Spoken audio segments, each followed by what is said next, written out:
Hi, welcome back to the Touch to Click channel. Today we're going to show you how to redeem Webtoon promo codes so you can unlock free coins and enjoy more episodes without spending money. Now let's get started. Step 1. Open your web browser on your PC and go to the official Webtoon website.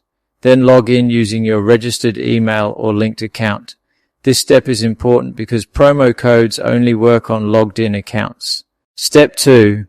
Once you're logged in, move your mouse cursor over your profile icon or account area at the top of the page. This section gives you access to all your personal Webtoon settings and rewards. Step 3. From the drop-down menu that appears, click on the account option. This is where Webtoon manages subscriptions, coins, and redemption features.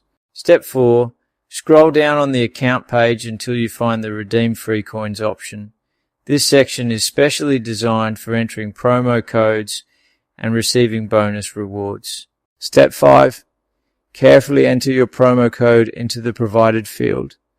Make sure there are no extra spaces or mistakes because incorrect codes won't be accepted. Step 6.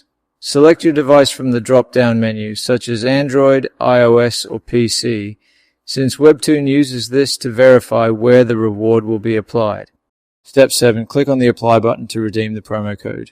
And if the code is valid, free coins will be instantly added to your Webtoon account. Thanks for watching. Don't forget to subscribe to Touch to Click for more helpful tutorials like this.